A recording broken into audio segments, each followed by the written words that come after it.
live thing. Go ahead. Are we live? We're live. Oh, welcome, CABC family. Fresh after the game, we just wanted to jump on here with some immediate thoughts on Alabama's dominant win over Ole Miss. It was really apparent from the beginning just how one-sided this thing was going to be. Although, at the very beginning, a little bit of a scare for the Crimson Tide fans after DK Metcalf's long touchdown. But all Alabama after that point en route to a final score. I actually got to check it again, 62-7, because I turned the game off there at the very end. John Garcia Jr. here from CABC. We got producer Kev running the show. And for the first time on this platform, Bama fan Dave joining us. Dave, let's go to you, man. Let's go to the initial thoughts following this dominant win as we await an update from Nick Saban on a certain left-handed quarterback.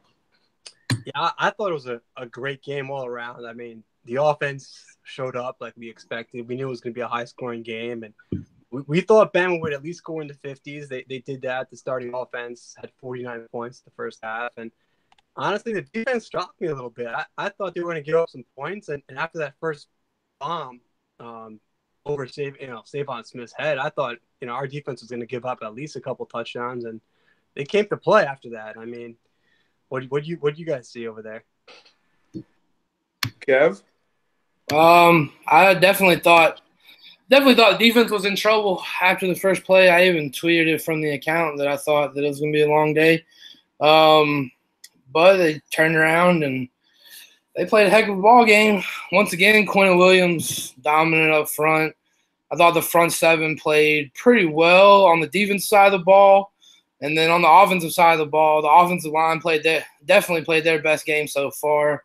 Yep. There was I had multiple shots and that we tweeted out of them in the pocket. It was beautiful from an O-line person. I think they had either one of them, all three of them had all day to throw. Pretty much dominant across the board there for Alabama. Quick things here that I thought really affected the flow of the game. Obviously, Ole Miss comes out and scores, but Bama rebounds immediately, but does so within kind of their own flow, with Mike Locksley's flow, stayed with the running game, didn't get out of character, didn't go off of the script that I assume Alabama had going into the game, and Damian walks in for a very easy touchdown, and it was off to the races literally thereafter. And I thought the pace with which Alabama scored and the frequency took the surprise element out of the game for Ole Miss, because I thought the biggest difference between this Ole Miss team this year and last year was the threat of the running game and Scotty Phillips, who I thought could be a bit of an X factor in this game. But Bama jumped out to such a strong lead that he was really never able to get going. He was never really able to get carries or anything like that. So Bama made Ole Miss one-dimensional, and even with these let's be honest, even with these super NFL freakish, whatever adjective you want to throw on A.J. Brown and DK Metcalf and all these guys, whatever adjectives you want to use, those guys knew, or Bama knew, it was going to be all about those guys after the first couple of drives, and it was able to rebound. I thought Patrick Surtain played extremely well. What impresses me about that kid, yes, he has the size, yes, he has the speed, the ability, but there is a sense of calm in this kid. And that's what we talk about with advanced technique. That's what we talked about with guys who are ready to play day one. Going 50-50 with DK Metcalf or A.J. Brown is about as panic-worthy a moment as you can have as a corner. Look, I played corner. I'm still short. I was a shorter guy.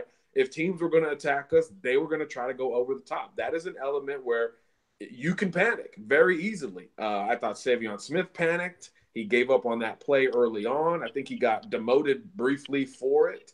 But Patrick Surtain came in there and had those same type of targets and held his own. Trevon Diggs on the other side held his own with those targets. Nick Saban, Tosh Lupoi, those guys didn't allocate safeties over the top very often in this game. They wanted to see what their corners were made of, which is kind of what we wanted to see as well. And all but one time, Alabama was up to task. And I think that is the biggest takeaway from this game. That question lingers no more. This secondary ready to roll. The safeties are self-explanatory.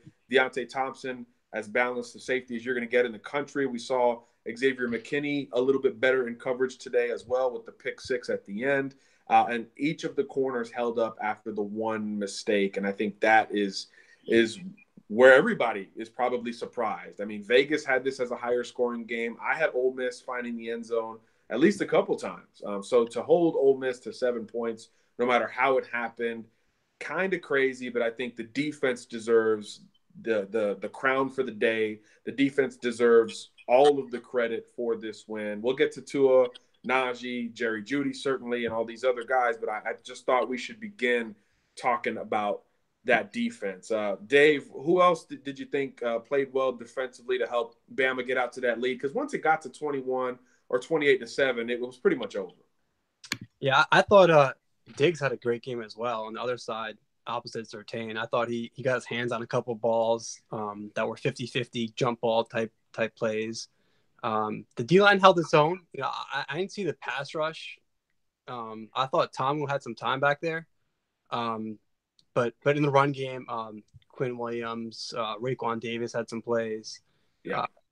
And then the outside linebackers got going a little bit. Miller, AJ made some plays as well. So I think it was just a great effort overall from the defense. And like you said, you know, after that first play that the cornerback Surtain got put into the game, I think Savon got demoted. I didn't see him until the game was totally out of hand. So, yeah, he was playing dime, so they moved him inside. But Shyheim Carter was kind of the first guy off the bench, and he was, like we said, he's going to be a combo guy, nickel, safety, what have you. So Bama moved to him, Trevon Diggs, Patrick Surtain on the outside, and then in dime, then Savion Smith came back in. But really quick, just to quell everybody before we talk offense, Nick Saban has officially declared, quote, he's not injured. So Tua Tagovailoa is indeed fine. There was reports of a limp, cramping. He went to the half early.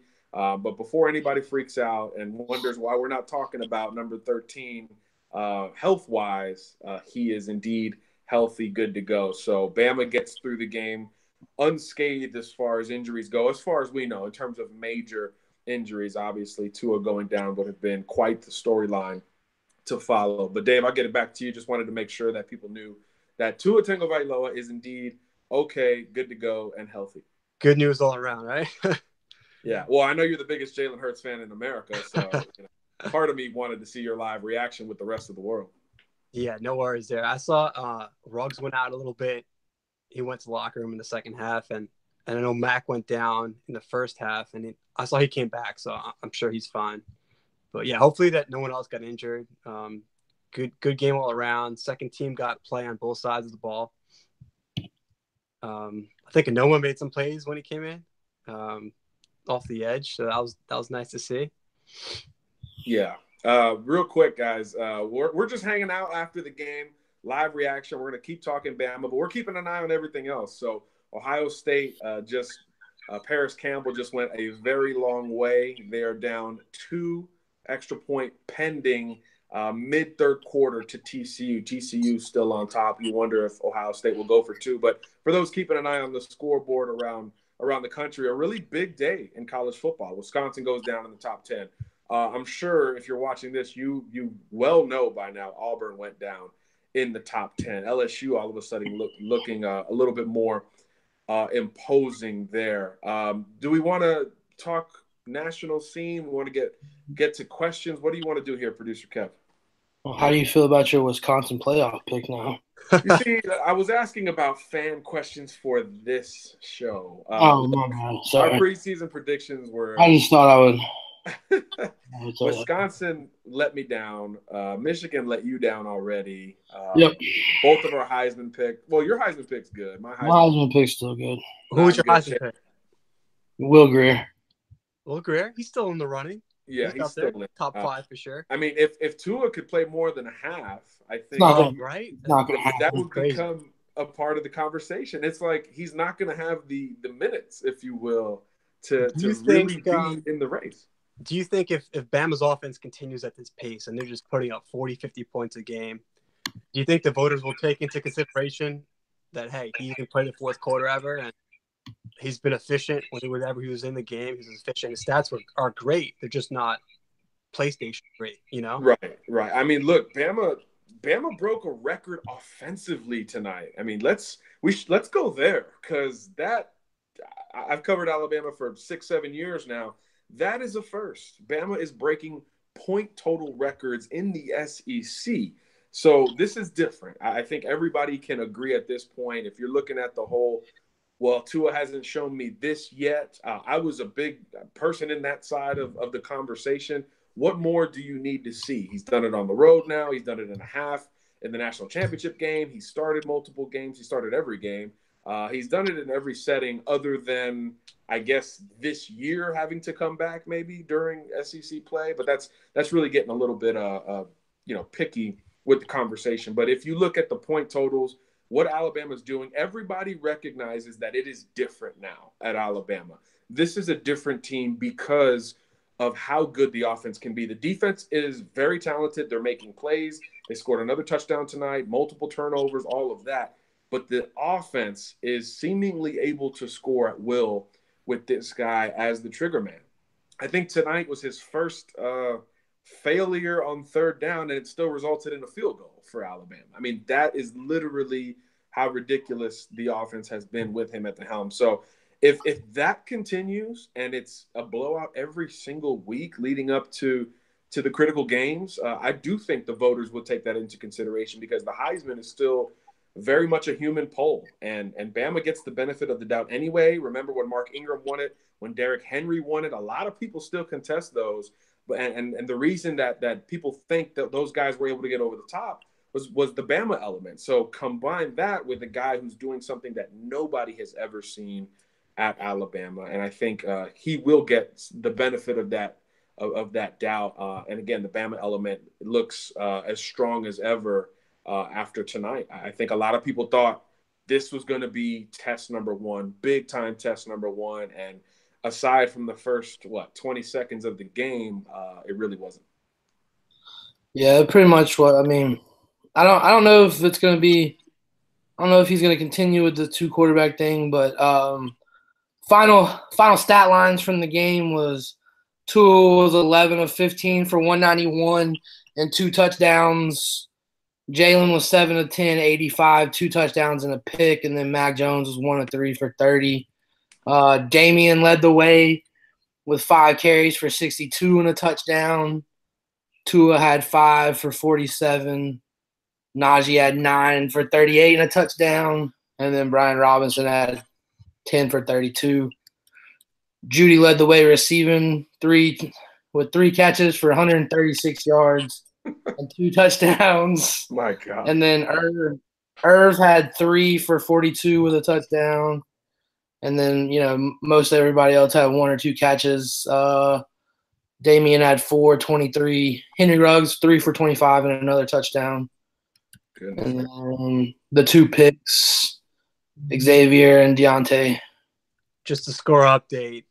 Ohio State with a pick 6 on a shovel pass. Was that a D lineman taking the pass? Yeah, the defensive tackle. Oh, and that game, TCU is just giving this game away now. Holy shit.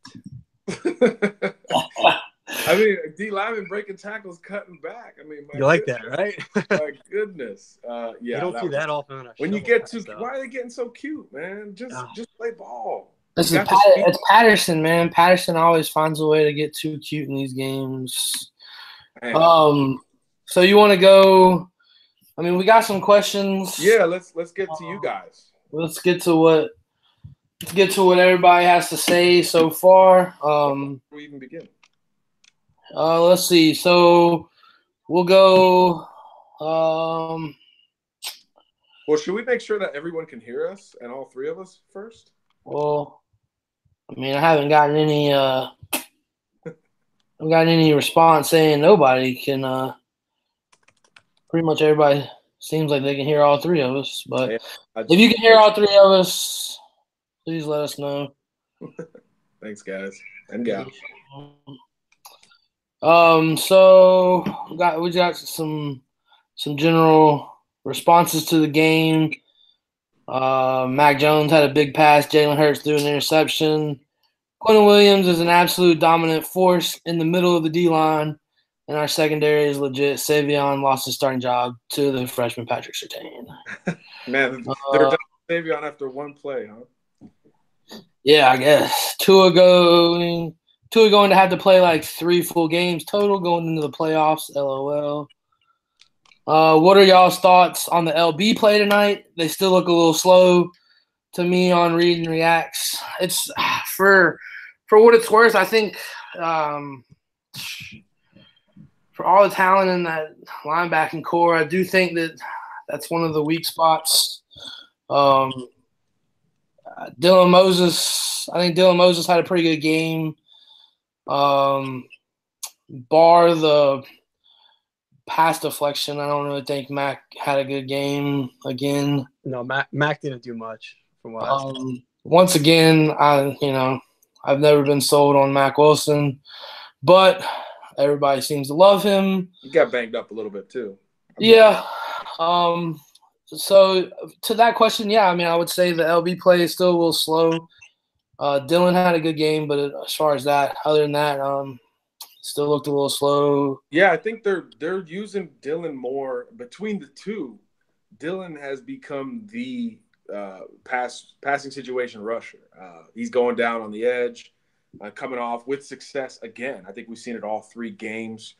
So again, is that an indication that he's not as successful with his drops in this type of game where Ole Miss doesn't really utilize the tight end and or running backs very much in the passing game? Do they just feel more comfortable using him? Mac made a nice play early in the game as a spy. I thought he was the one responsible for Tamu, who did have a couple of nice scrambles because when Mac couldn't get off of blocks, but early in the game, he did knock down the one pass, and I thought he played within his responsibility fairly well as a spy. But certainly in passing coverage, I think it's still a bit of an incomplete grade with these 2 guys. And I think if you're going to nitpick, and if there's a fan base who can handle it, it's the Alabama fan base.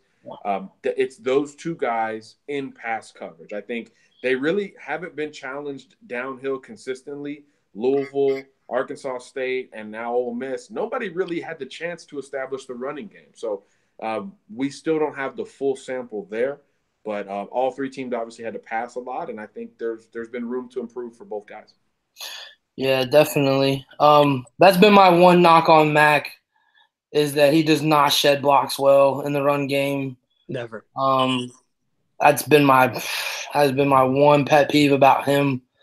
And then let's see. So we got linebacker play. Worst case that could happen to us is Deontay Thompson goes out with an injury. Can anyone replace his talent? He's a monster out there.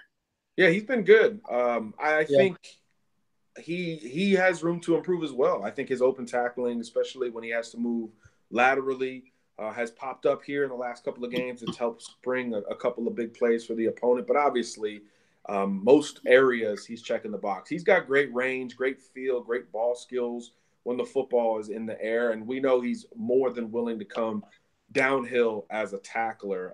In terms of skill set and physical talent, I think Bama's got a couple of guys who can potentially do that, but obviously Thompson has kind of ascended to alpha status with that secondary, certainly between the safeties.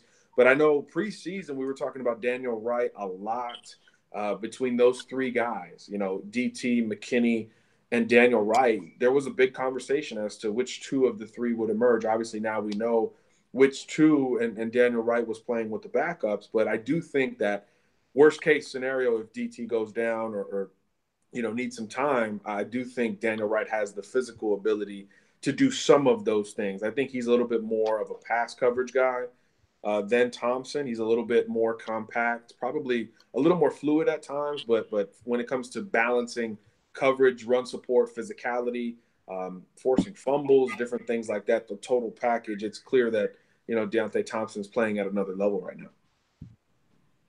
Definitely.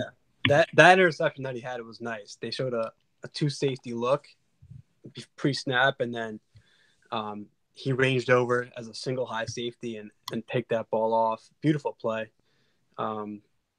Yeah, I thought DT had a good game. You know, like you said, his tackling, especially in the open field, he likes to make the big hit, and it doesn't wrap up properly, so that causes a couple missed tackles on his part. But yeah, the safety play, I've been really impressed with the safety play. Same with Xavier McKinney. I thought he's looked nice the last couple of weeks. Yeah. That was a great jump on the ball that he made. I was watching it from the sky. I was watching it from the sky cam, and it was a great jump. Jackie White with a question: how much fun would it be to play NCAA football with this Bama team? Geez, these guys are putting up video game numbers. I know when I played NCAA, it wouldn't be allowed. You wouldn't be able to use them. Well, no, not if you're playing against your boy, but if you're just playing your own. First of all, if you're playing your own season, if you use Alabama, like that's a cop out. Come on, like you're supposed to go win a title with a sorry team, like I won one with Baylor and like FIU and teams like that. But anyway, no, it would be too fun, especially with a dual threat who can throw it. That was always the cheat code in those games back when I played. It was if you got a dual threat guy who could put the ball in the air as well. Yeah, back when we could play with Pat White, RG3, Vince Young. I'm dating myself, but playing with those guys, it was too fun, and I think there will be some of that with this Bama team. What would Tua's speed be as Ohio State scores another touchdown and is all of a sudden up double digits? Yeah. Let's see. What was Tua's speed in that game? What do you guys think? Tua's speed? Mm-hmm. Because, if you had that dual threat quarterback, you needed the acceleration and the speed to be high. We know arm strength and accuracy will be high, but you got to evade those rushers to make these big plays and win your own Heisman. So what kind of ratings would he have? Yeah, throw power probably 90, like 94, and then accuracy probably around the same. Tua's speed, like 83. I would give him an 80. Yeah, something like that. I mean, anything above 80 as a quarterback, you're outrunning everything. Yeah, it's cheap. It's cheap. So Jackie White said 85. Timmy G said 80-ish. I think that's about right. I mean, I'm good with that. It's definitely not the 91 Michael Vick on Madden 04, but yeah, we got a boxing question. Canelo or GGG? Triple G, sorry. Canelo. Dave? Yeah, I'm out with boxing. You're the New Yorker, so you should be. I'm out with boxing stuff. I don't know Jack. All right, well then you'll probably have the best pick between the three of us. I'll go Canelo, but it's I don't know, man. I don't trust boxing. Yeah, I don't trust it. We got a Jalen Hurts speed would be 92, would be 87. Jalen Hurts. What would Jalen Hurts throwing accuracy be? 50. Dave? Oh. What did he say? 50? 50? Oh man. I give him 75. All right, let's shift. Let's give Dave the spotlight, Kev. All right. To catch people up on Dave's status with the quarterbacks. Dave has been on the Tua train longer than any Bama fan or Bama commentator that I know. So I will give him credit there. So Dave, you tell the world how it started with the Tua Jalen thing, and be honest, where are you now after 3 games in this season between the two? Come on, guys. You see what our offense looks like, Tua, right? I mean, it's unstoppable. So I'm firmly on the Tua train. I just want to see Tua out there first half until the game's out of reach. I don't know who's going to stop. Which team's going to stop Tua in this offense the way it's going right now? So as far as Tua, the quarterback, it's obvious what he brings to the table. You have a threat of the pass with our offensive line, with our wide receivers. And then you got, Jalen coming in for mop-up duty. And to be honest, he's looked good, a little bit the last couple of weeks, throwing some touchdown passes each of the last games. And wow, he looks a little better. He looks a little better with the passing. He's still missing. Compliment. He's still missing some open receivers. I'm not going to get into that right now, but yeah, Tua's clearly our guy, and just have fun because we only have him for another year and a half. So just enjoy it, guys. Can we officially, real quick? can we officially squash the whole red shirt 4 games thing? Is everybody done with that?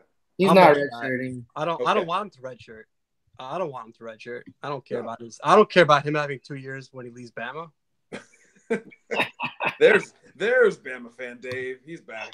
There it is. Back. He was playing nice, but he's back. Well, I'm glad we can at least move on from that redshirt conversation. But it does still look like that Jalen is going to play a ton of snaps. You know, we were going into the week, we were wondering, okay, is this the game where it's no longer 50-50 and it's Tua all the way or Tua for the whole half, something like that. And we're still not at that point in tracking Alabama. Yeah. So we got the ever so popular Ben Davis question. Oh man. No, I didn't see any Ben Davis tonight. I saw him on the sidelines. He was I saw him before the game. He was clapping and getting hyped, but yeah, that's not seeing him in the game. Yeah. The fact that he's even traveling with the team at this point is a good sign for him, right? Oh my god. I mean, he's on the depth, or he wasn't on that last depth chart, was he? He wasn't on the last one, but so then we got injured for Ohio State. I didn't even know that. So now we got we also got a question about talking about Kayvon and Florida State. I think if Florida State continues to play the way they did today, then you know, as far as that goes, I mean, I would imagine Kayvon would start looking elsewhere. I mean, it's not a done deal to Florida State to begin with, but right. I think they were in the lead for him. But with their struggles, I mean, you would imagine that the number one player in the country would start to look elsewhere. Yeah, that was – I mean, there's really no other way you can characterize Florida State. It's embarrassing. It's wasteful. It's I don't know. There's so much talent on that roster. Yeah, I mean that roster won. Lost battles. Yeah, on that roster. The next question is: will Willie Taggart get fired in his first year from sense of tumor was coming in? That never happened. I don't know. I don't think he gets fired year one. I saw a tweet where it would take $21 million. And I don't know what y'all know about Florida State, but I grew up in Florida. Florida State doesn't have that type of money like LSU, Bama, Ohio State, Texas, USC. TCU. Florida State is not one of those in terms of the resources. They're up there in general, top 25, but they're not top 5, top 10 where they can throw money out whenever. No, not at all. I think he gets at least a couple of years. But how do you – I mean, look, they got a ton of talent. We all thought they were better than they would be. But when you really start to think about it, I mean, you went from probably the most pro-style system in college football, right? I mean, Florida State, Wisconsin, I mean, LSU to some degree previously. These were traditional under center, fullback, tight end heavy pro-style. 2 tight ends. Now you're running bubble screens to your tight end now, and you're playing everything out wide, but you're still trying to run with that personnel. I mean, it doesn't look right. It doesn't feel right watching them. No disrespect to Syracuse. Heck, I went there. They had no business winning that game 30-7. And now they're going to be on the map and they're going to be feeling great about everything and they're going to be hyped up. But that team at Florida State is frankly a joke at this point. And again, there's always a selling point, right? For Kayvon Thibodeau, for a lot of these guys, Nakobe Dean, all these guys FSU is tracking, but man, that's a hard sell. That sell is getting a little bit harder if you're not that one kid who is all about give me love, let me be the savior kind of guy. Some kids want that. So Florida State will be legitimate for those guys, but if you want the traditional things recruits want, prime time, playing time, the ability to get to the NFL, winning culture, all of that, Florida State, you would imagine if this continues, we'll see their recruiting take a significant dip. Yeah, definitely. Yeah. Let's see. Yo, Carlo, these hats are on deck. Yeah, I was getting ready to say we're getting ready. We got some stuff coming with that. Yeah, stay tuned. Next couple of days, we'll have more from We've been working hard on it. I actually saw a little preview of one being made. So they're coming. They're coming. We appreciate it. Anybody who's interested in hats or anything like that, let us know. If you're interested in shirts, anything related with what we do, first of all, thank you. It's very humbling, but also we will definitely try to manufacture that and get it to you guys as soon as possible. So stay tuned there. Kevin, you want to answer some of these questions, Kevin? So, what are y'all's thoughts on Najee and his run style? I love the way Najee runs the ball. Did we lose Dave? I think we lost Dave. We lost Dave. Yeah. I'll get him back. I like the way Najee runs the ball. He runs hard. He's one of the harder runners in the SEC right now, and maybe even in the country. You're not going to tackle him by yourself, and that was obvious tonight. Even when guys had clean shots on him, I mean, he's not going down with one guy. I don't have much issue with how he's running the ball. He's arguably breaking more tackles than any other guy that I was going to say Ole Miss, that Alabama trots out there. Lateral ability is strong, power is there. Again, he's not a guy who's going to be shot out of a cannon. He's not going to run 4.4 or anything like that. But big, strong, physical, punishing. He's kind of the classic version of that Alabama running back. He's what people used to fear about Alabama running the football. The crazy part is that Bama's got three guys who can do everything. All three, between Damian, Josh, and Najee, can catch the football. They can all block. They can all run. They can all be elusive and powerful, which is hard to do. So they can all do everything. So it's going to be a round robin with these guys. You saw Damian get off to a fast start. Najee's been that second guy all year long. I think he's pretty consistent. I don't know what any complaints about him would be. Does he try to score and make the big play every play? Maybe. But I think that's who he is, though. He's always been like that. He's a competitive cat.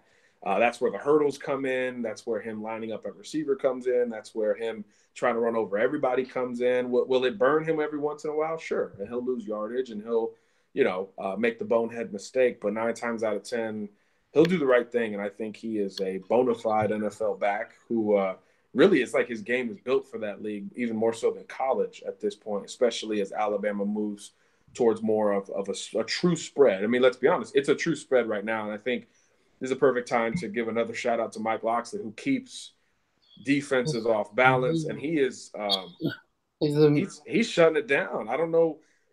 Is anyone mad? I mean, guys and gals listening, anybody frustrated with Mike Locksley in any way? I would be curious to hear that. I would love for producer Kev to take the screen and take the mic and go through some responses, because I don't understand how anybody could have some complaints about Mike Locksley to this point. Yeah, I mean, in my opinion, he's got to be up there in the talk early on this year for coordinator of the year. I mean, the games he's called have been just a thing of beauty. I love watching well-called football games because it's not just for the diehard fan that can see it. Like, he builds his game, and it's just like he builds it as far as like all the run plays connect with the passing game. The passing game connects with the run game, and the way that he integrates both of them is just it's pretty. I don't think I've watched a football game being called before this year and been like, God, that's a well called football game. He's on a different level right now as far as the way he's calling games. So yeah, Dave, you've been around a lot of Bama OCs, Lane Kiffin, all these guys. Where does Mike Locksley's first few games stack up to you, and just from your perspective? He's been good, but I want to see more. It's been 3 games. They haven't played the best of defenses the first 3 games. It's really easy to call plays with this offense. Let's be honest. I mean, no offense to Mike Locksley, but you got so many options, right? You got all these wide receivers, you got running backs, you got offensive line. Defense has got to pick, like, how are we going to defend this team? Are you going to play too deep and let Bama's offense just run the ball down our throats? You're gonna man up and play single high safety and trust that your cornerbacks get held up against some of the best wide receivers in the country. So Mike Locksley has a ton of options, a ton of weapons. It'll be exciting to see against a better defense how we look. LSU game is going to be a challenge on the road. They've looked really good. Their defense is good. So let's see how he calls plays when he has to get the balance, running plays, passing plays against a better defense before I make any judgments. But yeah, it's been really good so far. I like what I see. Yeah, I mean, that's the thing. I mean, but if it's so dominant, are we? We're all. That's the only thing we can say now is, well, let's wait and see until Bama is on the ropes at some point. But I mean, if you look at the schedule, Texas A&M. Is that going to happen? Arkansas, no. Arkansas, no. They just got beat by Texas. Yeah. I mean, no. When is that going to happen before November? Yeah, the first defense has any chance against them and slowing them down would be the LSU game for sure. Yeah, I agree. They've exceeded my expectations. I thought Auburn would Coach O, baby, would win that game by Coach O is no longer on the hot seat. Those guys are all up. Coach O ran a fake punt with a punter doing a jump pass and won the game at Auburn. Also, Coach of the Year. Did you hear him say his kicker had ice in his veins? Go Tigers! Go Tigers! Carlo jumped on the comments and was wondering about Shannon Sharpe's statements. It's bold. Famous for drinking some Hennessy. No, I don't know if Sharpe, let me say this. Shannon Sharpe is like the biggest Bama fan out there right now. The guy is constantly on. Herb Street's pretty big too. Let's read his 2 tweets. But Shannon Sharpe is constantly defending Bama on his show with Shannon threw out 2 huge tweets. I'm going to read them really quick. Shannon Sharpe tweeted this tonight. Thompson, Alabama safety is the best college safety I've seen since Sean Taylor. No. Rest his soul, don't at me. And then 45 minutes later, somebody tweeted back at him and said, haha, Clinton Dix, Landon Collins, Minkah Fitzpatrick, all of these Bama safety legends, frankly, and said, Minkah was a cornerback and safety. My eyes say yes. And then after that, he goes another step further and said, in 14 years of playing in the NFL, Ed Reed was the greatest safety I studied on tape. Thompson's range and ball skills remind me of Reed. I'm not saying he'll be that, but this kid jumps on the screen. Wow. Ed Reed is the best coverage safety I've ever seen, and it's really not close in terms of play diagnosis, breaking on the football, range, ball skills, all of those things, instincts, and to put Deontay Thompson anywhere near that is almost blasphemous to me. But he had a good game. Come on, Sean Taylor and Ed Reed. I mean, is this Dave? You follow Shannon a bunch? I mean, is this who he is? I know he's all up in Bama right now, so it doesn't surprise me. But those he's gotta hope that DT lives up to that hype, because he's not gonna hear the end of that if he fails in the NFL. Which not that we expect him to, but that's really high praise right there. Yeah. And then Sean Taylor, I don't like that comparison at all. Very different safeties. It's a completely in the box kind of guy. They play completely different types of games. Like, I wouldn't be scared to get hit by a DT. I would be scared to get hit by Sean Taylor. I mean, let's let Deontay get to the best of not only the Alabama safeties. How about the best of the Nick Saban era safeties? Because that group is as elite a group of one position players that Nick has brought in anywhere. When you talk about some of those guys, I mean, let's be honest, has Deontay Thompson passed Eddie Jackson yet? I mean, I don't think so, but has he? I mean, Even if he has he passed Landon Collins? Has he passed HaHa Clinton Dix? Has he gotten close to those guys? What about Minka? they're all a little different. I mean, I'm but just what? saying, the guy started what, 5 games now? Yeah. So in terms of what he's done in his career, he definitely hasn't passed any of those guys. But what you see on a play-by-play basis from him, like the types of plays he makes, like those are just impressive plays. I mean, the range that he's shown, that's like HaHa Clinton Dix kind of range, going over the top and picking balls off. But yeah, a long way to go on all that. He's looked great so far. Let's hope it continues. Yeah, I mean Eddie's the guy he reminds me of. He plays like him in terms of that range and the ball skills.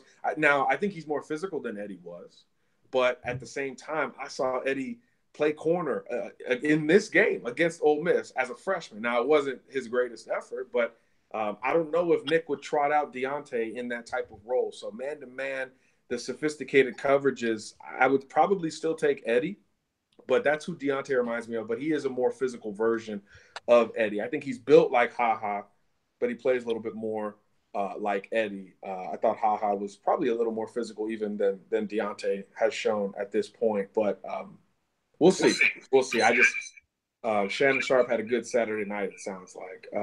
A couple people weighing in. Jackie White said, Thompson will lead the NCAA in picks, but Ed Reed, wow. Timmy G says he plays as long as Eddie and HaHa, and he plays as efficiently and hard-nosed as Minka. Johnny Blaze said, I'd take Thompson over Eddie Jackson as well. So, all right. Well, Bama Nation thinks that he's already vaulted Eddie Jackson. So, even if he's done that, I think everyone could agree that he's got a long way to go to catch some of those other guys. Another interesting conversation point that has come out of today, not just the Bama game, but today, is Bama breaking other programs. We've talked about Bama kind of altering Florida State's history from last year, game 1 to now in a very big way, beginning with Tallahassee native Ronnie Harrison. What has Deontay Thompson passed Ronnie Harrison even? Yes, or is everyone saying yes there? I like Ronnie Harrison. Dave? I mean, again, they're very different safeties. Has he passed him in terms of what? Has he passed him in terms of like what he's done for Bama in his career? Maybe not, but what he's done, like what he's valued to the team right now. Has Ronnie Harrison ever been a top 3 player on the defense? No, but he played with Minka and with, CJ Mosley, or not CJ Mosley, Rashawn Evans and Reuben Foster and Daron Payne. So was he ever going to be?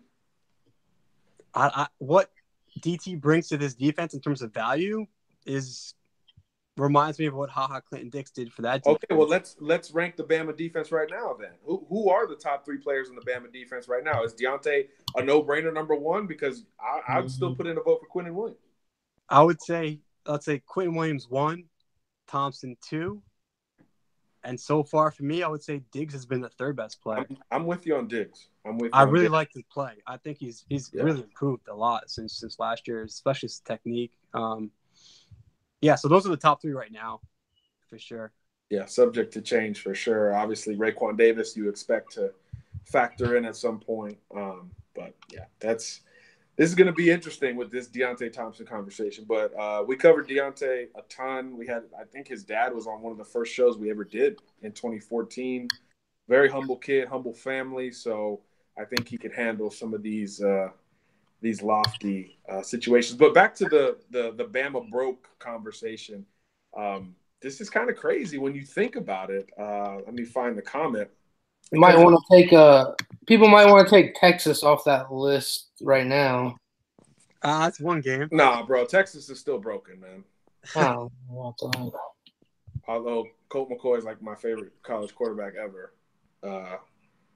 Texas is definitely broken. Well, Jeff Connors says Bama broke Texas, Florida State, and Urban Meyer. See, that's the one where I say I don't think so. I don't think Bama broke Urban Meyer. I think he's got a good squad right now, up 12 in the 4th quarter against TCU. But those other ones, it's kind of crazy when you think about that. When have we talked about a school kind of truly having something to do with derailing another school over a long period of time?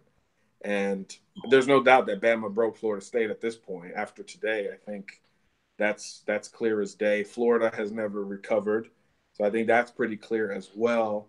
I'm not so sure about Texas or Urban Meyer. I think Texas kind of broke itself. Yeah, Texas broke itself, but it all went downhill after that championship game. Yeah, but that next year they still had that type of talent. Yeah, they had a good team, but yeah, And then that was their last big time game that they played though. Like they haven't been around. But then for Urban, I mean, Urban won a natty after he lost at Florida. And he beat Bama together. Yeah, he beat Bama. Last time they played, he beat us. Yeah. So. Yeah, so I don't really see the Urban. If anything, Urban is the last hurdle that Nick has to get through at that level. I mean, he's beaten him in SEC title games, but let's see if he can meet up with him in the playoff again. That'd be interesting to ask the Bama fans on here with us. I think, didn't we do this poll, Kev? Yeah, we did this poll and Ohio State won. I think Ohio State won. Ohio State won convincingly. So Bama fans want to see Urban Meyer in the playoffs. So Bama fans are rooting for Ohio State against TCU then. Yeah, I would imagine. I'm not.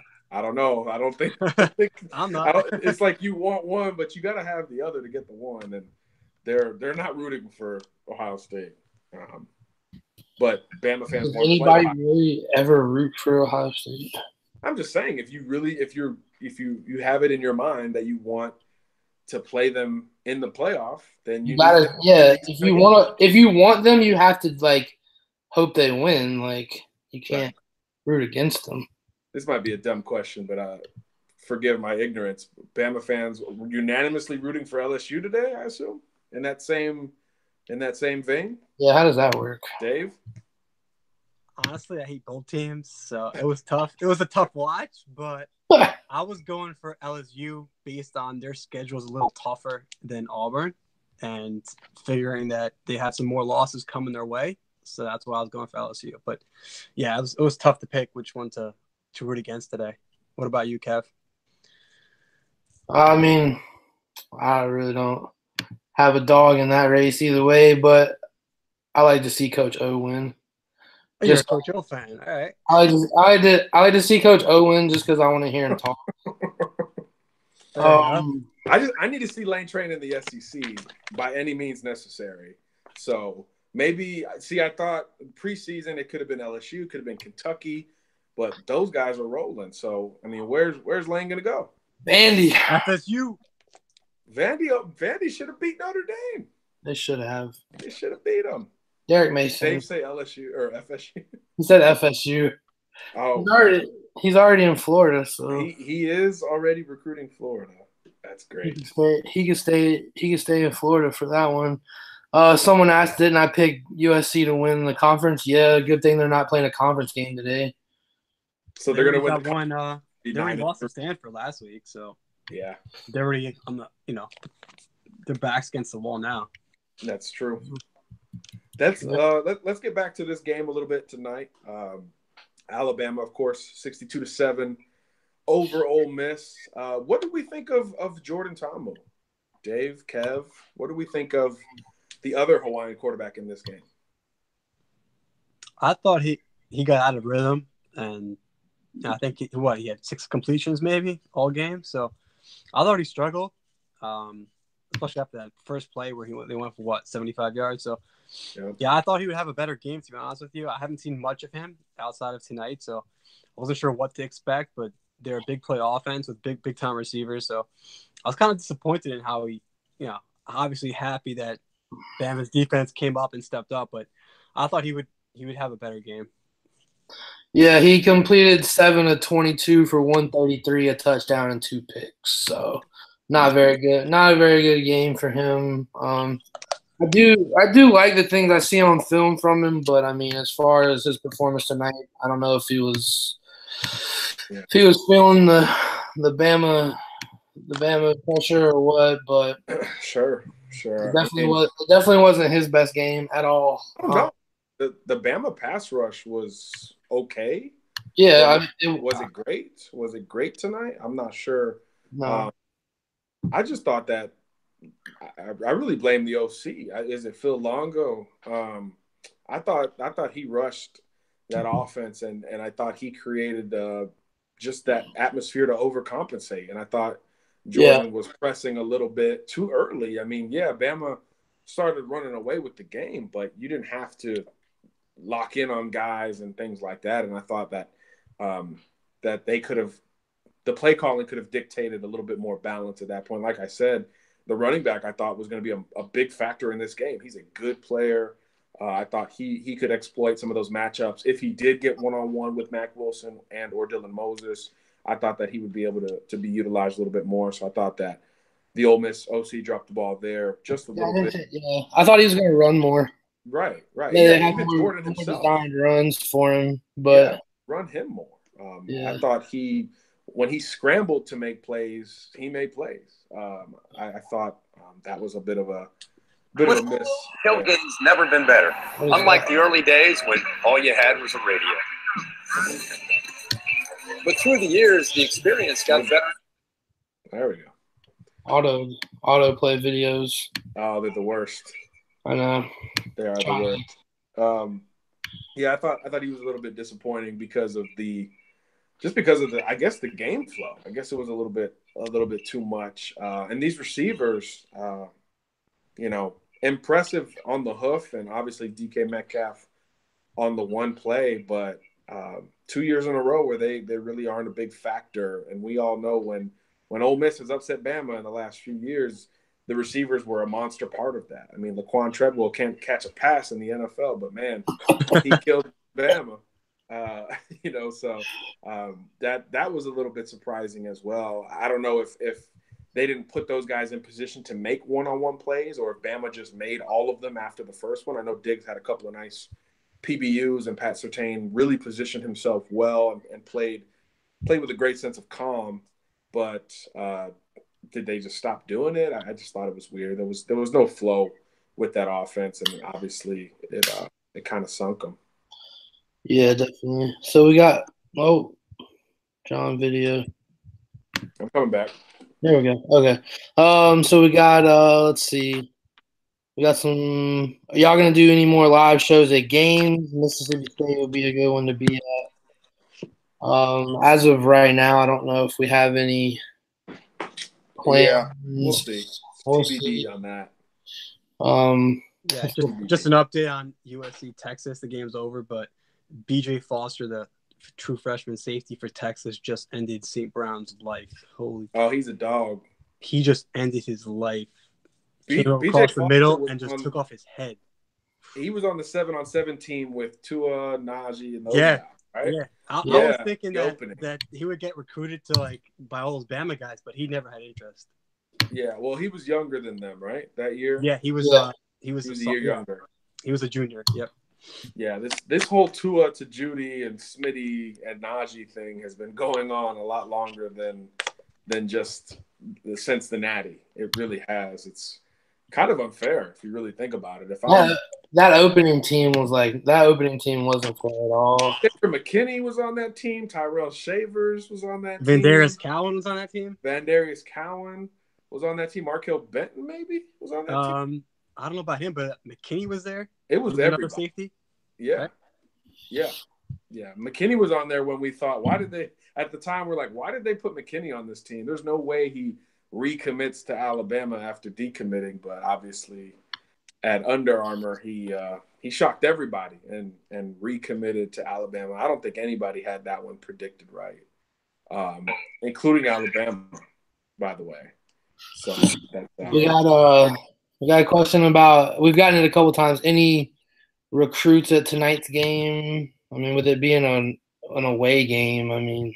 Yeah, I'm sure built an entire day out of it. Ole Miss doesn't have issues getting blue chip recruits to games at the Grove. At night, ESPN against Bama. I mean, that's an easy ticket for a recruit. Yeah. Now, I'll be honest with you, I wasn't perusing the Bama or the Ole Miss visitor list for today, I know Auburn had a huge visitor list for their loss to LSU. That was really the it game in the South, recruiting-wise. I know they had 5 or 6 or 7 5-stars there. Like Clay Webb was there. Of course, Bo Nix, George Pickens, those guys. But I'm not sure who all was in Oxford. But where was do you know where Nakobe was? I do not know where. I don't think he was supposed to be at the Bama Ole Miss game. I know Brandon Turnage was supposed to be there, as well as Byron Young, 2 Alabama commitments. I'm sure they got him. Turnage, and that's a big one. Ole Miss, he's from Oxford, so Ole Miss has always felt like. I mean, first of all, Ole Miss always feels like they're getting everybody because at some points they did get everybody, but those I wonder how. changed. Dang. So but with Turnage being an Oxford guy, they have always felt like he's one to watch. But if you're a safety recruit committed to Bama and you're at that game, how in the world do you pick Ole Miss? How? You gotta like what you see, right? As any defensive player, and really, if you're a wide receiver, if you're looking at this offense, how do you not want to be a part of that? Spreading the ball around, everyone's making plays. So, right. Well, you know what the other coaches are going to say to that? Well, Tua's just going to be there next year. That's what I'm thinking. I'm like, who's our next guy, right? Yeah. Who's our quarterback after Tua? So Mac Jones didn't get a touchdown today. He's still scoreless. Who? Wow. He completed his first pass though. He made a nice pass, 25-yard pass to Waddle down the side. He got smacked. He got lit up. But Mac's a tough kid though, man. He'll hang in there. But man, I want that kid to get his first touchdown. I want it to be a running touchdown, though. Selfishly, I know. I want to wait a little bit for that. I want the Mac Jones touchdown and then Kodak bop. Yes, he'll do it. I know he will. He'll do it. Duval. With that's another thing with Loxley, man. Mac Jones comes in, they're running the same stuff. They're running read option. He's keeping the ball. It's kind of funny, but it's good to see. I remember in the Team USA versus Canada game, Mac's last football game before enrolling early, I think he had a 40-yard touchdown run or something crazy in the game. Now he's obviously not in the stratosphere of Jalen and Tua as a runner, but he can do something. He can do something with the ball. So I just selfishly want to see him score his first touchdown as a runner. All right. Let's see what the rest of the folks want to talk about. Can I just say that Lester liked my tweet about Lester having a good release on the screen? I thought Lester played well today. No, Lester played really well. I think I've been a critic of Lester a little bit the last couple of weeks, but I think he played really well today. Well, I guess we should talk about the offense a little bit, huh? Yeah, we had an offensive line question. How do we think that they performed? Kev, you have to start. Yeah, I mean, I watched the game. I watched the whole game from the sky cam, so I had a pretty good look at the whole game from behind the offensive line. I thought they played really well. They got movement. They got movement on pretty much every run play. I don't think any running backs were hit in the backfield for any type of negative anything, except for maybe at the end when it was pretty much the entire second team offensive line in there. Jedrick Wills showed his ability down blocking. Lester played a lot better. Pulling. Jonah Williams, solid as always. Pierce Baker showed me a little bit more than he has in previous games. I think he's really starting to settle into the center role, which is good for them because that was kind of the weak point for them so far. Is the up the middle pressure, but I think they got that kind of under control tonight. And I don't know if that just means their defensive line was that bad, but I don't think that's what that means. I think the offensive line played really well tonight. The O tackle at IMG, when is he expected to drop his commitment? I'm assuming you mean Evan Neal. Not soon. Not anytime. Yeah, not anytime soon. Evan Neal is probably. I don't even know if he's going to early enroll. I think he will early enroll. Most of Yeah, those guys do. but I think he's gonna. It'll be December before we hear anything on that. Yeah, I'm trying For to me, find it. Sorry, go what? ahead. No, I was just gonna say for me, I think Evan Neal ends up in this class. I've said it a couple times, but I think Evan Neal ends up in this class. Timmy, I'm trying to see if there were any tackles for loss for Alabama with the first group out there. talking about the first offensive line. Yeah, I know there were some when Deontay Brown came in. I think there were 2 in a row. Yeah, Deontay. Yeah, that's when I said put Lester back in. But Yeah, I know Benito Jones got him a couple times there, but I was just curious if there was any before. But if there was, it was minimal. yeah, And then there was a couple of pressure moments for the quarterbacks, but they hung in there. Both Tua and Jalen did. I thought the O-line was fine. I thought there wasn't really any major missed assignments. Tua certainly got through his progression a few times. yeah. Jerry Jeudy just made it easy on these guys tonight. It was kind of his night. Again, yeah. Even when he wasn't the target, he was open, and I actually felt bad for number 2 for Ole Miss, who was actually a one-time Bama commitment. Is that Custis? Yeah, I don't know. I think Nick knew that. Do you think Nick was like, throw it to number 2? Only pick on this Throw it kid. to number 2. We dropped him. Throw it to number 2 right now. I don't know. I don't know if that happened, but Montrell Custis was a combo guy, corner safety. Didn't play a lot of corner in high school, so to go from that to be matched up with 4, who is the best route runner between the 3 sophomore sensations, was tough.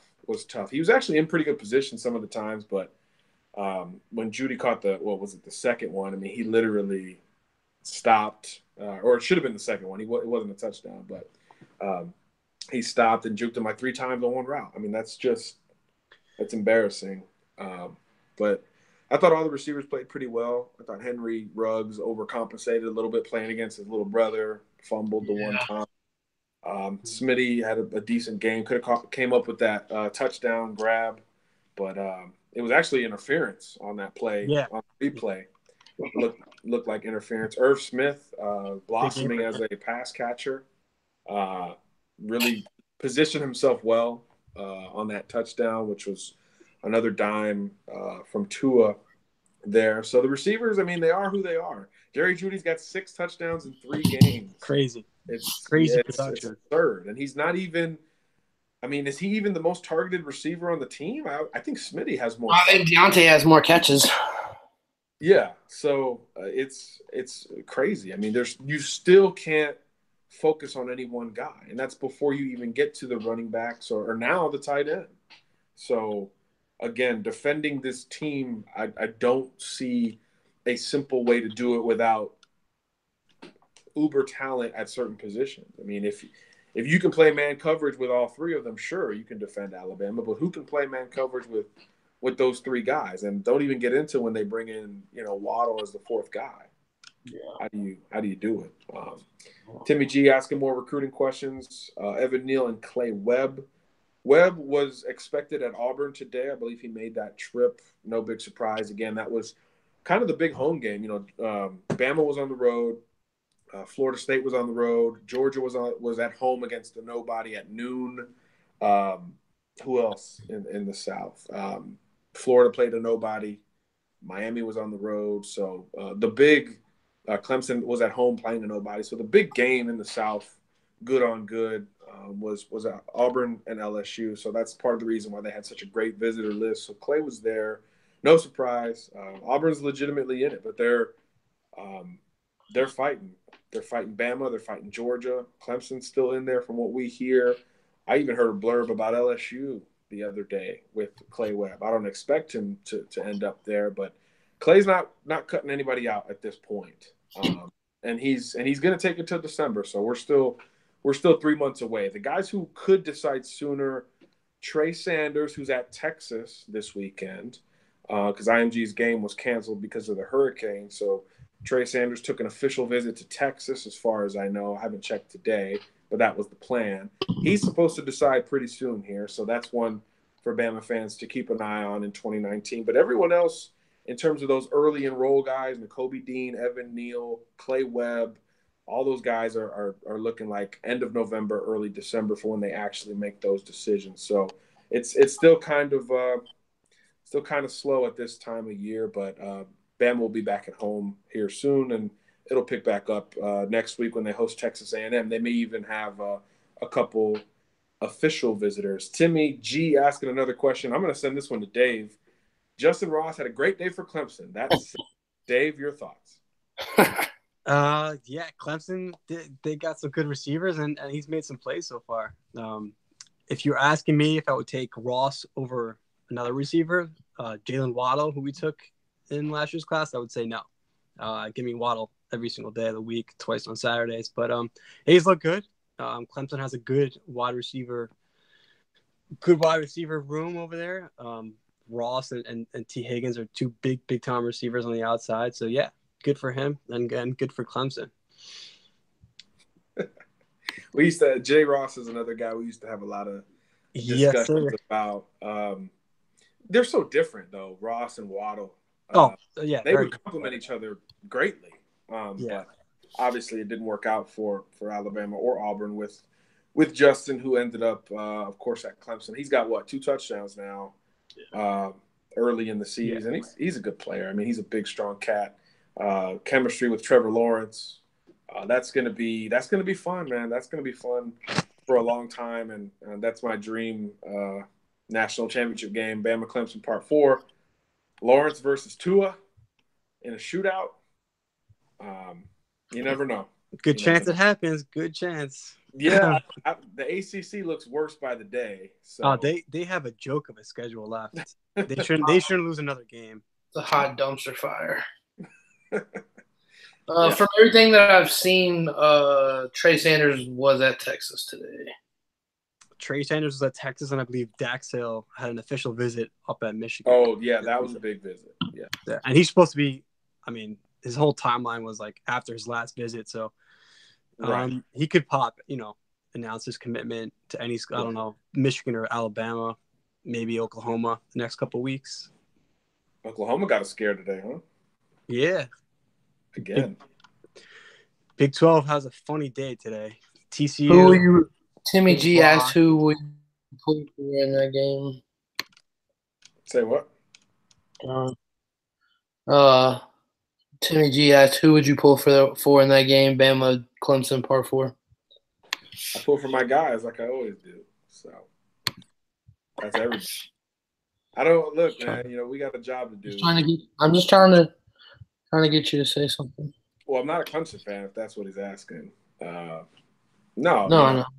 I'll root for the best story. So I would want, like I just said, I would want a legitimate shootout with everything on the line and for the best team to figure it out there in the end. You don't root for – look, I was on the sidelines in Tampa for Bama-Clemson, and I was hyped up the whole last 5 minutes on the field. It was crazy to see that close. Hunter Renfrow, y'all are going to hate me.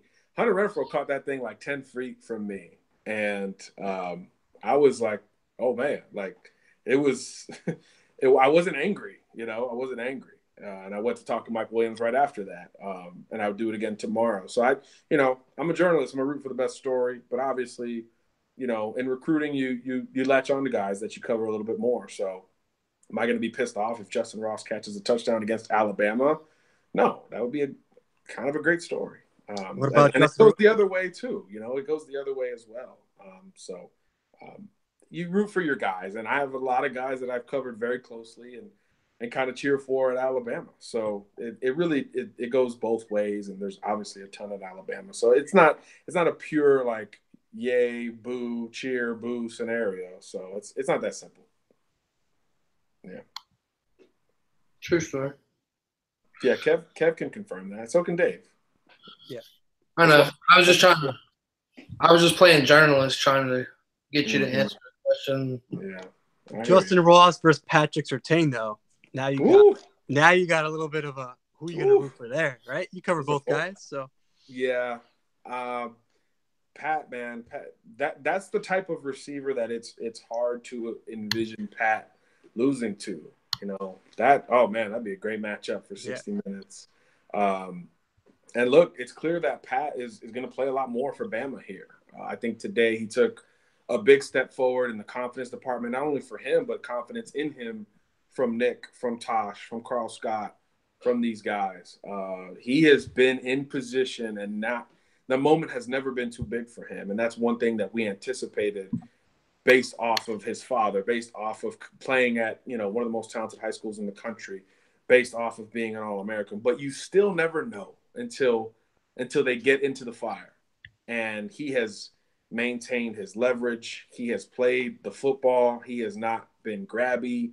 He has not been overly physical with the ball in the air. He has been calm, cool, and collected every single time. And that's so impressive for a kid playing his first 3 college games ever. So the thought that he will continue to get better from that point is frankly pretty scary. So if he continues his trajectory, and so does Jay Ross, and they meet up for a 50-50 ball to win the national title, that's like a dream scenario. I think Pat gets him, though, for the record. I do think Pat gets him. Pat, for me, was a top 2 or 3 recruit in that entire class last year. I didn't have Jay Ross in the top 10. So I valued Pat as a recruit more than Justin, but both guys were 5-star types for me. By the way, Ohio State running out the clock. So you real Bama fans who want your shot at Urban should be cheering right now, chugging shots, Shannon Sharpe style. They get Urban back tomorrow too. He's probably there. He's probably like in a press box or something. Urban Dyer is there with a mustache. Somebody earlier said something about Urban's heart. Architect. Yeah. Oh man. All right. Who's the coach of the year through 3 weeks? Coach of the year through 3 weeks. Oh. I'll tell you who it's not. Willie Taggart? Not Willie Taggart. Man. Probably not Chris Ash either. Oh, losing 55 to 14. Kansas, baby. How do you lose 55 to 14 to Kansas? Bro. Like, I want Kansas to win so bad. Like, I guess I'm like a low-key Kansas fan for some reason. I don't know why. Uniforms. Yeah. I've always I don't know, since they were the like fighting Manginos, I've always like that one team that went to the Orange Bowl and won, but like I don't know. I pull for Kansas low key. Through the first 3 games so far, shoot, I don't know. Herman Edwards? Herm Edwards, that's a good one. I like. I think they're playing out, but he beat Michigan State at home. That was a pretty big win. Yeah, I think so. Yeah, I'm trying to think of like what teams are overperforming right at the moment. That would be my preseason coach of the year was Tom Herman. Nope. Yeah, you shit the bed on that. Yeah, X out of that one. Well, they still got a chance. They're beating up on USC pretty nice now. So, Yeah, but how good is USC? Not good, not very good. But their schedules, they have a chance. If they have a good season, he could definitely pull away with that win. Brian Kelly. Oh God. I knew you would like that one. Sorry, I just had it. Derek Mason should have beat him. I mean, my man dropped the ball on 4th down, and in the NFL, they might have called it a catch since they amended those rules. Vandy should have beat Notre Dame in South Bend. So I don't know. Brian Kelly's gotten a lot of free passes from people. I'm not one of those people. So coach of the year so far, Coach O. Coach O. Nice. Coach, I like that. That's good. Yeah. Lincoln Riley's 3-0. Yeah. Lincoln Riley's 3-0. My man at Mississippi State's 3-0. Oh yeah, Fuente at Virginia Tech. Even though their game got canceled, but they were playing East Carolina, who's hot dumpster fire, so they probably would have won that game. How about Cristobal 3-0 at Oregon? Oh, that's your guy. Yeah. No, they got some good things going. Depending on that Washington-Utah game, which is probably what I'll watch after we're done here, that could be something. That could be something to watch because that Pac-12 North is seemingly the stronger side of that bracket in the Pac-12, which is preseason. We probably wouldn't have said that, but USC doesn't look as good. UCLA definitely doesn't look as good, but Stanford, Washington, Utah, Oregon, obviously, who we're talking about here, they got some dudes up there. So whoever comes out of that would be, I think, will be in good shape for a bunch of accolades. Yeah, a little I'm disappointed seeing on highlights how of beating Wisconsin. a little disappointed on Arizona though. To be honest, I thought Arizona, yeah. Khalil Tate. I thought they would have at least 7-8 wins, some big upset wins, but they've been brutal. Arizona was a sleeper for me. I thought they were going to do well this year, and that got out of hand quick. Sense of Tumor says Scott Frost and Willie Taggart hang out at the same bar. Oh, Timmy G living 5 minutes from ECU's campus. What up, North Cat? Timmy G, I know you're first of all, Timmy G, obviously you're okay after this whole hurricane thing. And second of all, I know you like to party. Hey, I almost went to ECU just to party. Yeah, ECU gets down. ECU was one of my 3 Division I offers before they saw my transcripts. You should have went JUCO, man. I should have, but I didn't know about JUCO back then. Yeah, nobody did. You guys saying that ECU is a low key party school? Oh no, it's not a low key party school. It's like it's up there. It's up there with like the top one in the country. Oh, I didn't know that. In the state of North Carolina, it's far and away the It's the rowdiest school in North Carolina, and it's not close. It's as rowdy as Arkansas's special teams coordinator. I thought UNC was the party school up there. Oh no. Dana Holgerson, we had a question mark on that one. That was my preseason coach of the year. He's doing pretty good too so far, even though they didn't play again today because of this hurricane. Yeah, Timmy G and everybody out there, obviously, stay safe, stay smart. Obviously, your internet's working, Timmy, so that's good. Yeah. The wind at my crib's starting to pick up, but nothing major. Yeah. Yeah, it looks like it died down a little bit. It's a tropical storm now. North Carolina, we're not scared of hurricanes. We got a Tosh Lupoy question from Joshua Hicks. Thoughts on Tosh thus far as D coordinator? Dave, I'll let you take the floor there. 3 games in. I like what I see from the defense. They definitely shown improvement the last couple of weeks. The secondary was young coming into the year, so getting the secondary up to speed was definitely a key for this defense, and they seem to have done that. They settled in nicely. I think they have a solid starting unit now with Surtain there. He's playing well. Again, it's 3 weeks in, but Tosh he's looked good as a new DC for Alabama. I would like to see as a fan watching these games, and when you see an opposing quarterback drop back and he just sits there for like 4 seconds, 5 seconds, you're like, where's that pass rush? Where are they? So my one concern would be how are they going to do when they face better quarterbacks, better teams? So yeah, that pass rush, if you can get that going, this defense is going to be good. I like what I see so far. So yeah, that's my Tosh thing. What about you? What do you see from them, John? I thought Tosh would be a little more aggressive, but I think working in these DBs and figuring out what you got there has maybe made it a little bit more cautious. But yeah, like you, the pass rush I think is really the only concerning thing. We don't see a consistent pass rush with 4 guys. Now, when they bring extra guys, we've seen it. We mentioned Dylan Moses earlier.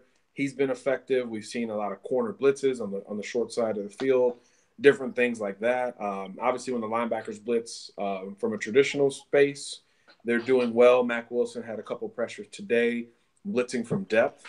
But I thought that we would see more aggression overall. I thought we would have more Xavier McKinney blitzing, Deontay Thompson, things like that. But I think, he's been trying to fill out this secondary. And obviously tonight you're playing the best receiver group that you were going to face. I mean, we thought this would be the best receiver group all season. Will that be the case at the end of the year? I don't know. But in terms of NFL talent, it seems like that's the group. That's the strongest group all year long. So we'll see. We'll see if that's the case. I think Auburn's group is a little bit deeper than I thought. Tuscaloosa native Seth Williams had a big game today for the Tigers. So they've got a couple more guys. But I think NFL talent-wise, and especially immediate NFL talent, this Ole Miss group was the group. So Bama did well there. So maybe we will see more aggression out of Tosh, I should say. But we'll see going forward. We've got a couple more questions coming in, and thank you guys for hanging out with us here as we start to wind down a little bit. DJ Jammin Star says, "What do you think about Mack and Mosley?" It seems like a popular question. I think they played okay. I thought that again, when these guys are moving downhill, they're making plays. I don't think there's too much doubt with that. Mack Wilson did a good job spying Jordan Ta'amu, knocked down the one pass. Dylan Moses blitzing as an edge guy has become kind of his go-to. I think Bama's leaning on that a little bit more than we all anticipated early in the year, but still worried about those drops, those guys in coverage. And again, these three teams have not challenged Alabama with their running games. The scores have not allowed them to. So we still don't truly know what Bama has at inside linebacker against the run. So in the games that matter, and now we know Mississippi State, even Texas A&M next week, LSU, certainly Auburn, theoretically Georgia, you're going to have to defend the run. And we still have a bit of an incomplete grade in looking at these two linebackers against the run because the scores have been so one-sided. So that is a little bit – the pass rush and that fact with those backers is a bit of a concern going forward. I thought the secondary answered a lot of questions today. The interior of that defensive line is rock solid. Quinnen Williams, Raekwon Davis. But the linebackers in that element, we still really don't know. We don't have a great sample size with those guys. A lot of people asking if Nakobe Dean was at the game today. I don't believe so. I'm going to pop over to the old internet and check one more time. I checked his Twitter and I couldn't find anything. So I don't know if he was there. Yeah, I know they had a lot of guys on campus. Again, it's not hard to sell the Grove with Bama in town, national game, and all of that. But I hadn't seen a lot of Nakobe Dean there. I'm seeing one report that did have Dean there, actually. Nathan Pickering apparently was there as well. So some crossover guys that Bama's certainly looking at as well. So we're getting a little bit of a conflicting report with where Dean was. But either way, if he was there, it's not like it's a bad thing for Alabama. Obviously you got to see firsthand what that defense can do. A couple more reports coming in saying that Dean was there, but we'll see. We're gonna have much more recruiting coverage going into Monday because Bama's gonna have its first SEC home game, so we're gonna have a lot more recruiting coverage to get to for sure. We'll see. We got a question about: do we think that if he was still there, do you think Vandarius Cowan would be fighting for a starting position over Mack? Well, athletically, Vandarius was right there with these guys. Experienced in pass coverage to some degree.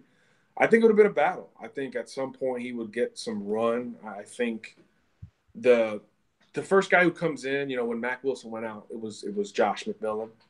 And no disrespect to Josh, but that's not his game. His game is moving forward. He's a bigger, thicker kid, probably the biggest inside linebacker Bama has on the roster. Cowan isn't that. Cowan was a little bit more balanced in his makeup. And I think athletically, especially against the pass or even as a pass rusher, pretty built for what Tosh Lupoy wants to do.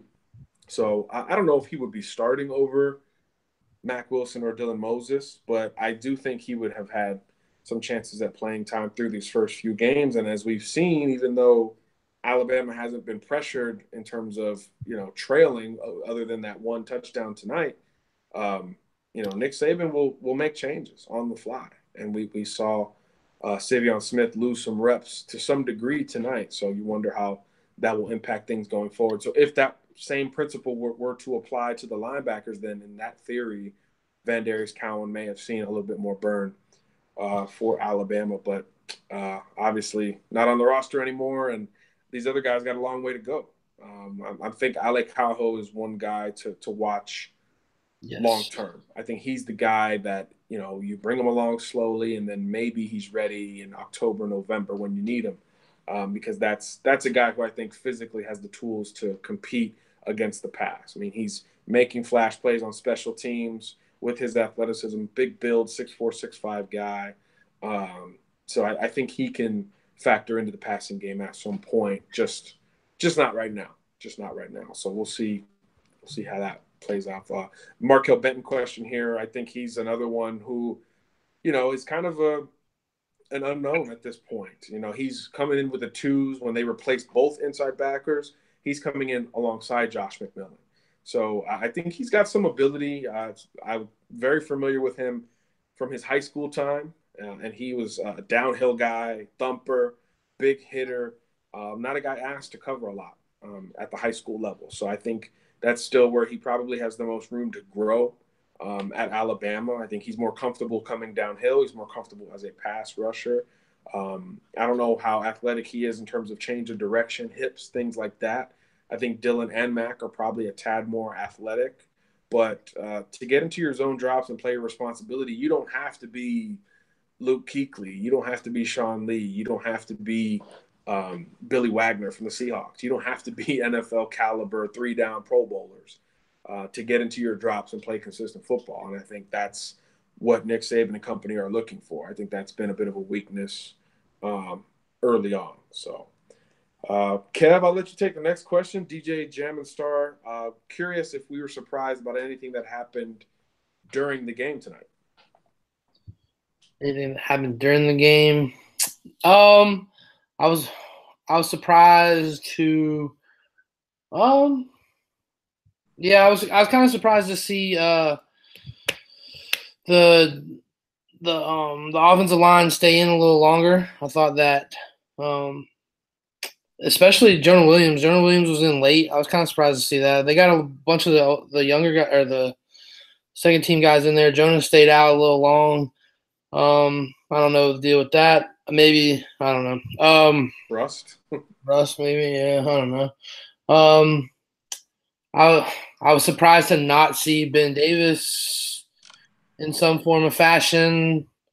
I was surprised that honestly that Ole Miss didn't score more than 7.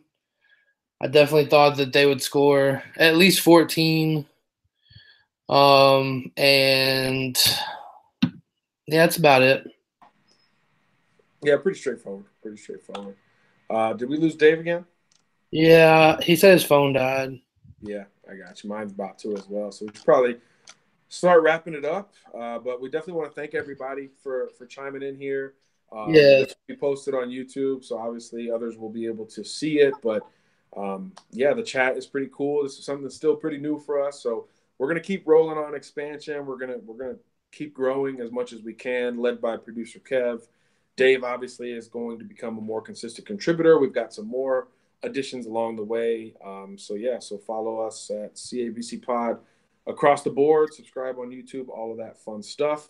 And hopefully we'll do it again here soon. Kev, anything else you want to say? No, yeah, just want to, like you said, thanks everybody for tuning in. I mean, we were up at like 40 viewers for a long time. We really appreciate it. We're still learning about all this, and I'm playing with the stuff, learning how to do stuff with it as well. So, just kind of bear with us as we learn it. If you guys have any any thoughts or any suggestions as far as stuff you want to see. Yes. We're definitely going to try. I'm not going to promise we're going to do this after every game, but we're definitely going to try. I think it's a great thing to get to interact with you guys after a game. So we're definitely going to try to do this for most games. I won't promise it, but we're definitely going to try. So once again, thanks guys for watching. Make sure you subscribe to the YouTube channel if you already haven't. You can follow us on the social medias at CABC Pod on Twitter, Crimson and Blue Chips on Facebook, and CABC Pod on Instagram. Once again, thanks, guys. I'll let John send us out. All right, guys, that'll do it. We'll see you next week. We don't know the show schedule yet, but we'll figure it out, and I'll let you know. Thanks again, everybody. God bless. Garcia and Roberts out. Deuces.